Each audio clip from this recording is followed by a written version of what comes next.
nabasa doon na basir parang galit na galit siya sa kay Krishna, no? At saka parang personal na yata ang kanyang galit ni Krishna. At andito mga idol, i-flex ko. Ngayon sinasabi nyo na sometime natulog na lang maskin walang kain. Problema ninyo yun.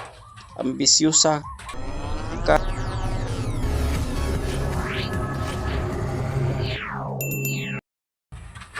Hello, magandang araw po sa inyo. Kumusta po ang ating mga Peking Koreana supporters at ang ating mga PB Team supporters, no? Lalo ta po ang mga supporters ni Pogong Biyahero at saka kay Krishna, no? Welcome to my YouTube channel, Miltic Romero TV. Sana po mag-subscribe kayo sa aking YouTube channel mga idol at sa aking Facebook page. May Facebook po ako mga idol. Melchor Romero po ang name ng aking Facebook. At saka ating mga subscriber dito sa Pilipinas, kumusta po? Sa Visayas at Mindanao at lalot na sa Luzon, kumusta ang ating mga OFW natin at ang ating mga senior citizen at ang ating mga nanirahan na po sa ibang bansa na mga Pilipino, kumusta po kayo dyan? At magandang araw, magandang gabi po, magandang umaga sa inyo. At ang ating video ngayon mga idol tungkol po sa video ni Krishna, last video ni Krishna mga idol, yung last upload niya, no? Meron akong nabasa doon na basir parang galit na galit siya sa kay Krishna, no? At saka parang personal na yata ang kanyang galit ni Krishna. At andito mga idol, i-flex ko at hilig nyong mag-publish ng picture sa PB or sa YouTube. Not everybody like Krishna, so keep it to yourself na lang para di kayo i-bash. Like ngayon sinasabi nyo na sometime natulog na lang maskin walang kain. Problema ninyo yun. Ambisyosa ka kasi Krishna, gusto mo talaga si Sir Paul. Think it over kung karapat dapat ka sa kanya. Nagpaawa ka kay Sir Paul para balikan ka at antayin mo na puntahan ka sa inyo bahay, malandi ka kasi Krishna, diba? Yan Ayan. Yan ang kanyang comment sa video na yun, no? Sa kanyang pagko-comment mga idol, may hinala tayo na may galit talaga siya kay Krishna, no? Sa last na comment niya, last word, ang sabi niya na malandi ka kasi Krishna. So, ibig sabihin yung malandi, may galit siya, di ba? Sa words na malandi, parang hindi yata maka Diyos na yung words na yon, di ba? Parang pang sa amin ba, parang pangdaot na ba? Para pang panira na po, no? Ang words na yon na malandi. Alam naman po natin, kasi matagal na po tayong reactor ni Krishna. Pagsimula pa lang ng Crispaw, doon na po tayo nag-react ng Peking Koreana, no? So hindi naman po natin na makita na naglalandi po si Krishna kay Sir Paul, di ba? Kita nyo ba mga idol na naglandi po si Krishna kay Sir Paul? Ang lahat ng ginagawa nila ni Sir Paul at Krishna ay teleserye po, hindi po naglandian, di ba? Kahit isang kiss man lang, kahit isang yakap man lang na over na ang ginagawa, wala po tayong nakita kay Krishna, di ba? Ang kanilang teleserye ay pang popular lang po, pang famous lang po, di ba? Kay Krishna kasi ginawa ni Sir Paul ng channel si Krishna, so dapat may gawin silang maging po si Krishna, maging usap-usapan sa social media, no? Lalot na yung Crispaw na sumisikat noon. So, the words of malandi ka Krishna, parang may personal na galit ang taong ito kasi hindi mo masabi yung malandi pag wala kang galit, di ba? Kasi ang ibig sabihin ng malandi ay nang-aakit ka, di ba? Nang-aakit sa Tagalog. Dito sa amin sa Bisaya, nanintal, di ba? Yun ang malandi. Pero hindi naman natin nakita ng aakit si Krishna kay Sir Paul, di ba? Yun ang ibig sabihin niya. Tapos may nabanggit pa siya doon na comment sa kanyang comments na pasikat daw si Krishna kasi palaging nagpo-post sa picture ni Sir Paul. Wala naman po tayong nakita na pinupost ni Krishna si Sir Paul, no? At saka doon sa Facebook ni Krishna, friends kami ni Krishna, at saka followers ako sa kanya, sa kanyang Facebook. Wala tayong pinupost ni Krishna na mga pang-aakit doon na picture ni Sir Paul, di ba? At saka sabi niya na kasalanan nyo yun na matulog kayong walang kain. So, hindi siguro matawag na kasalanan yun mga idol, no? Kaya sabi ni Krishna ang kanyang karanasan noon, bata pa siya, di ba? Dumadaan sila sa kahirapan at dumadaan sila sa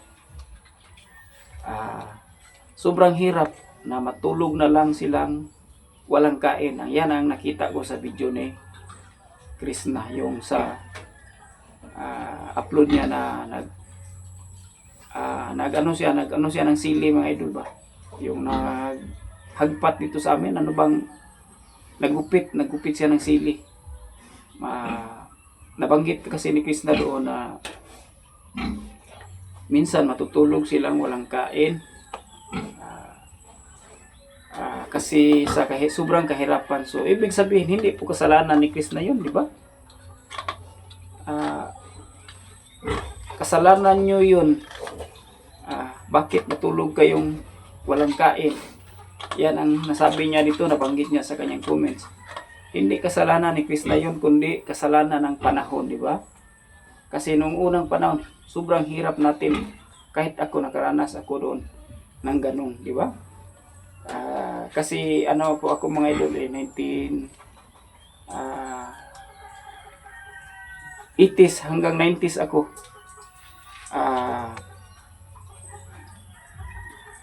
Nakakaranas na ako ng sobrang hirap noon. Mga 80s ako, bata pa po ako. Sing laki ng ganun, di ba? Mga 81 ako na silang dito sa mundo. So mga 80s hanggang 90s naranasan kong pagkabata ko na sobrang hirap. Minsan walang kain, walang gulay lang pong kakainin, walang bigas. Naranasan ko yun. So hindi natin kasalanan na maging karanasan natin yun kasi bata pa tayo noon, at saka mga magulang natin ginagawa ng lahat kasi naghanap ng makain, pero wala po talagang kasi sa sobrang hirap ng buhay noon, at saka sa sobrang hirap ng walang makitang trabaho noon, di ba? 80s at 90s, sobrang hirap natin. So hindi ang words na yun na kasalanan nyo yun na matulog yung walang kain. Hindi po karapat dapat na words na yun na isabi mo kay Krishna, kasi si Krishna kay kanang victims lang po si Krishna sa panahon, di ba? Sa kahirapan noon natin, di ba? Mga batang 80s at 90s noon, kung medyo may kaya yung pamilya, hindi po nakaranas ng ganun. Pero katulad namin na mga galing sa hirap, makaranas ka kasi ng mga ganun na mga sistema, mga ganun na mga senaryo. Pero pag rich kids ka mga idol, wala pong hindi po mo ma-experience yung mga ganun. Sobra na po ang ganitong mga mga bus na ganun, sobrang parang below the belt na po siya, no? Parang masobra na po ang kanilang ni Krishna pananaw, pagtingin. Sobra na po para ganunin ang isang batang ganun. Kasi bata pa si Krishna mga idol, at saka biro na siyang naabot sa buhay. So kung si Krishna may naabot na sa buhay na gano'n na age, na gano'n na edad, na kaya pag mag 30s na siya, mag 30s hanggang 40s, medyo medyo matanda na po siya noon, meron na siyang success sa buhay na sobra, may mga achievement na marami. Kasi nag-vlog po si Krishna, hindi natin alam ang swerte dito sa vlog. Kasi nagsuap na po si Krishna at mga ano po siya, kaya may dedication po siya sa kanyang buhay, no? Yung ibaba si Krishna ng ganun, tantanan nyo siya at tigilan kasi nagsisikap yung bata sa parang para sa kanyang pamilya, no? At wala namang ginagawa si Krishna sa inyo. Parang pinagtripan nyo lang. Ano ba kayo? Pinagtripan nyo lang sa pag-comment nyo. Parang nag-comment kayo na wala sa sarili, di ba? Parang para kayong sabog sa druga na patakara istorya, di ba? Yun lang po mga idol, no? Sana po mag-subscribe kayo sa aking YouTube channel at magsuporta kayo. Wag na iba si Krishna kasi ano po ilab-lab natin kasi hindi dapat iba si Krishna. Yun lang po mga idol. Maraming salamat po. God bless po.